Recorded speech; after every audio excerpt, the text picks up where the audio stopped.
Olá! Hoje vamos falar sobre a educação a partir das considerações de Origens do Totalitarismo de Hannah Arendt e seus impactos para os nossos dias atuais na pedagogia.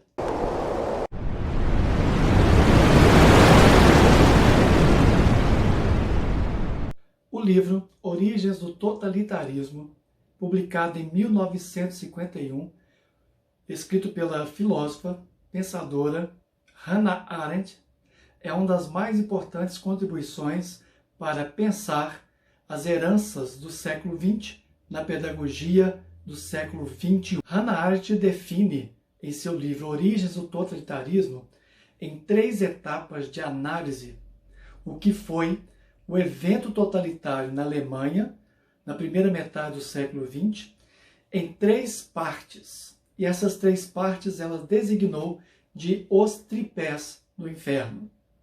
O primeiro tripé do inferno seria o antissemitismo, que se inicia severamente, de maneira aguda, no final do século XIX, com a perseguição na França ao capitão judeu Alfred Dreyfus, e depois migra para todo um contexto econômico do imperialismo. E durante o imperialismo nós temos exatamente uma possibilidade de perceber alguns escândalos financeiros, como por exemplo o escândalo do caso do Panamá, e mais que isso, a expansão para outros continentes das grandes potências europeias, muito baseado na violência e na transgressão da organização política desses povos, dessas etnias e desses corpos políticos. E o último tripé do inferno é exatamente o totalitarismo. Esse movimento que aconteceu na Europa a partir do ano 1920 e que até hoje tem resquícios pelo mundo afora e que até hoje reverbera em algumas práticas políticas do nosso mundo cotidiano. Contudo, nós sabemos que ao final da Segunda Guerra Mundial, esse movimento, de certa maneira, foi colocado dentro de uma conjuntura cronológica, que então nós teremos de 1920 até mais ou menos 1945. Quando Arendt pesquisa, analisa, estuda os fundamentos do totalitarismo na Alemanha, ela elenca de alguma maneira várias motivações para que a educação estivesse no meio desse movimento todo. Nós não podemos esquecer que a ciência alemã era ensinada nas escolas. Nós temos os famosos casos de médicos alemães, ou seja, médicos que passaram por universidades, que estudaram no sistema público alemão e que serviram ao nazismo. Na filosofia, por exemplo, nós temos o filósofo Martin Heidegger, que foi um dos reitores escolhidos pelo nazismo. Não por acaso, Martin Heidegger foi também professor da Hannah Arendt, e os dois mantiveram um caso amoroso praticamente durante toda a vida. Então, o que seria a educação a partir das análises de Arendt das origens do totalitarismo?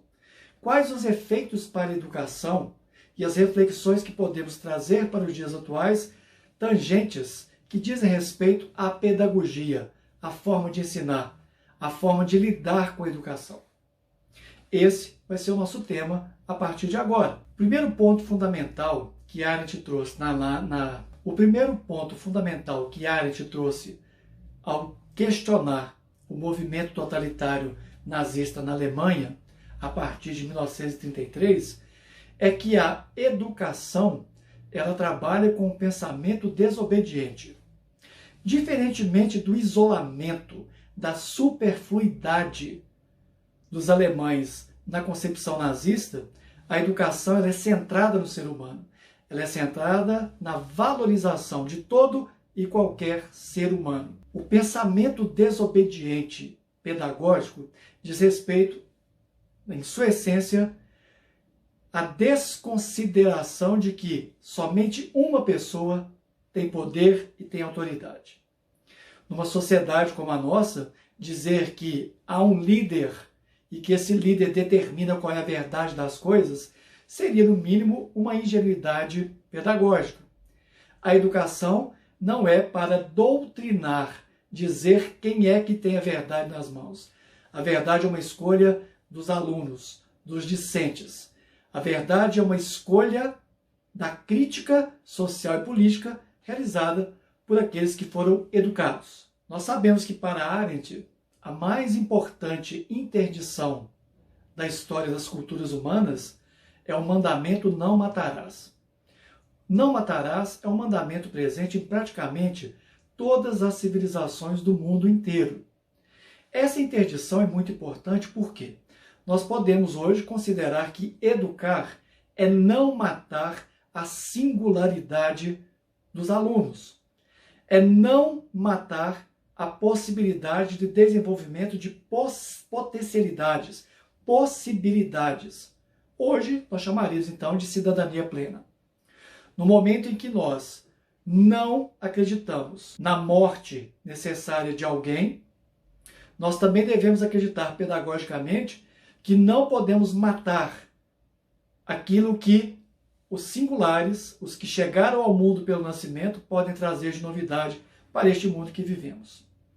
Importante considerar que para Hannah Arendt, a educação ela parte dos adultos, aqueles que já têm os seus valores, as suas condutas morais e éticas, os adultos que escolheram as matrizes curriculares nas escolas, nos sistemas de educação, e esses adultos vão dizer, através de processos pedagógicos e didáticos, o que são esses valores para aqueles que estão chegando.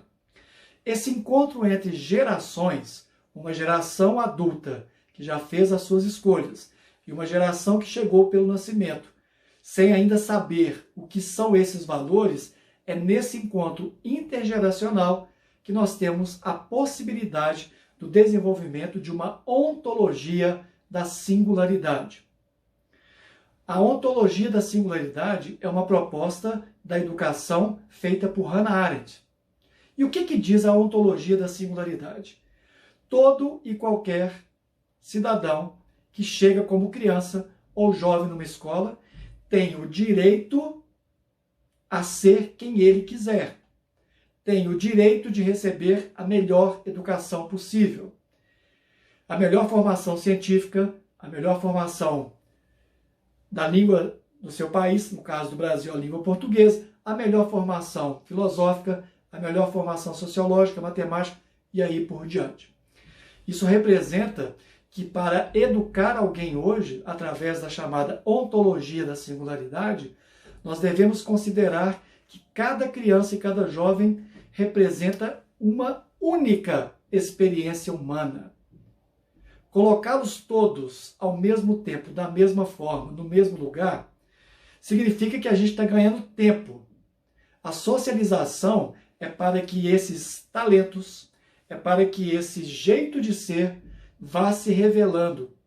E até os 18 anos, quando nós terminamos no Brasil o ensino médio, que é o último ano da educação básica, nós temos a possibilidade desse aluno experimentar vários e vários comportamentos, procedimentos e aprendizados.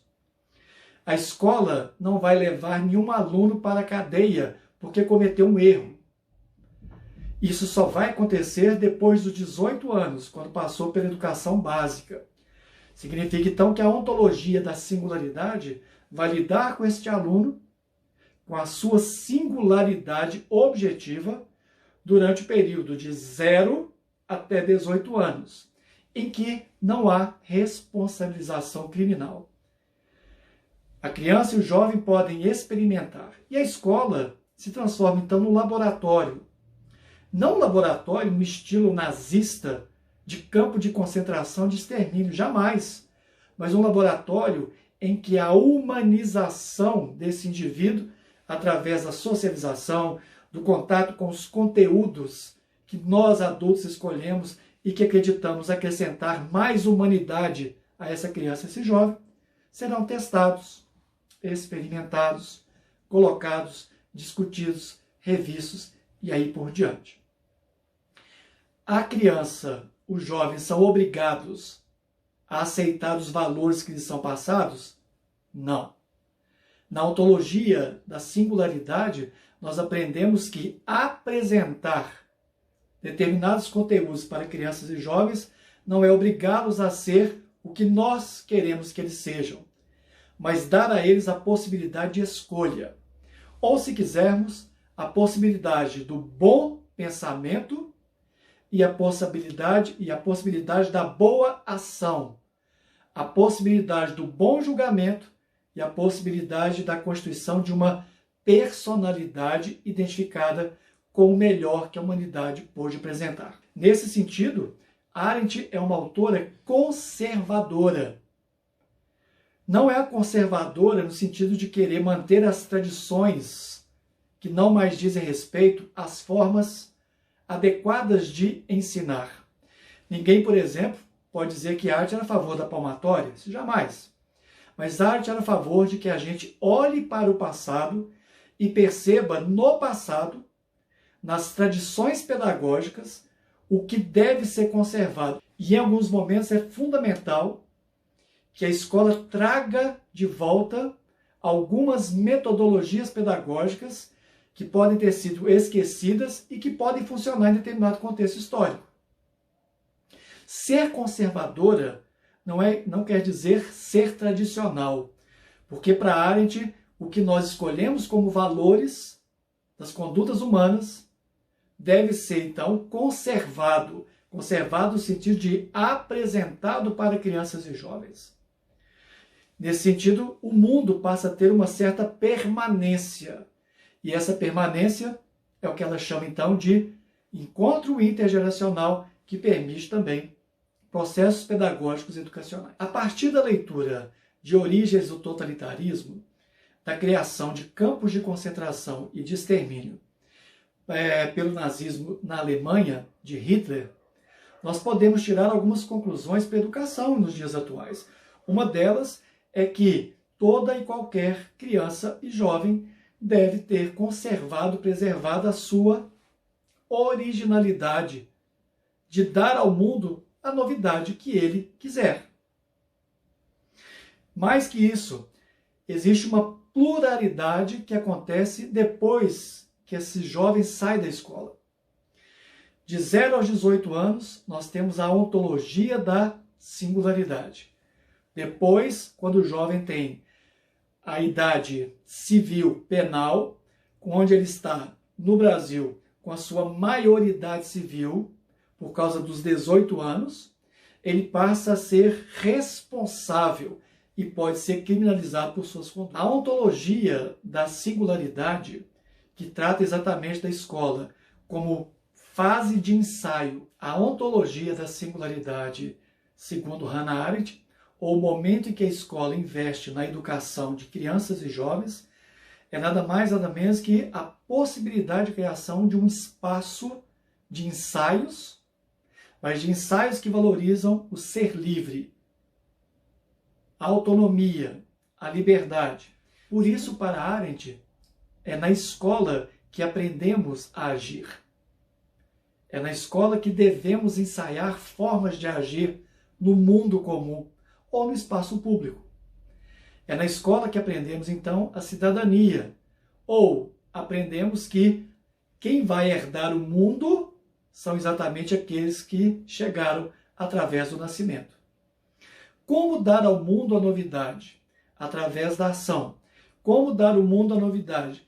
Através da revelação de sujeitos plurais no espaço público. Em outro livro de Hannah Arendt, que é sobre a violência, em algumas traduções da violência, nós temos exatamente a possibilidade de imaginar que entre a violação, a violência, o terror do nazismo, e entre a criação de um mundo melhor, com pessoas que saibam o que estão fazendo, existe o fenômeno da responsabilidade. O que é a responsabilidade para Arendt?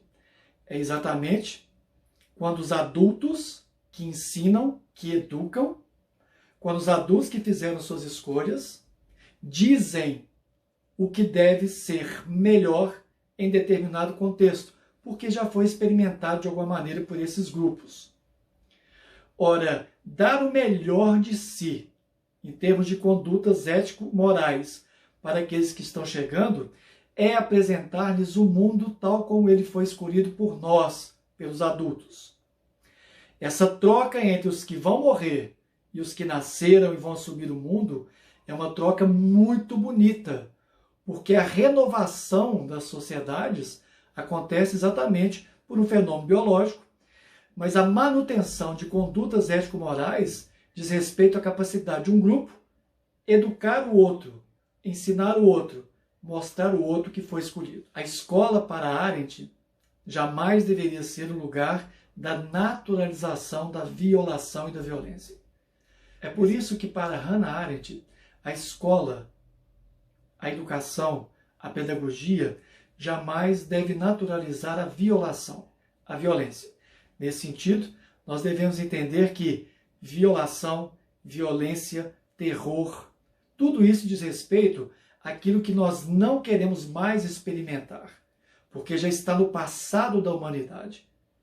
Ora, se foi uma experiência negativa, se foi uma experiência violadora do ser humano, ela não deve se repetir mais. E como nós não devemos violentar, aterrorizar crianças e jovens na escola? Exatamente criando mecanismos de educação que sejam capazes de fornecer a essas crianças e esses jovens um mundo novo de possibilidades para que depois possa agir no mundo comum através da sua ação, esse espaço de pluralidade. É nesse caso, para encerrar, que a gente precisa entender que uma coisa é domínio pedagógico, outra coisa é dominação. Dominação, violação, violência e terror diz respeito exatamente ao laboratório de mudança da mentalidade e da ação do ser humano, os campos de concentração e extermínio. Nós não queremos mais isso. Por outro lado, nós temos que ter uma escola que tem domínio. O que é domínio? Domínio pedagógico, educacional, curricular, domínio da sua autoridade e, acima de tudo, a certeza de que a escola pode transformar o mundo para melhor. Afinal de contas, não há sentido na educação que não seja melhorar os seres humanos que chegaram. Se nós estamos falhando nessa tarefa, é preciso rever os nossos valores. Curta, inscreva-se no nosso canal, compartilhe. Até a próxima!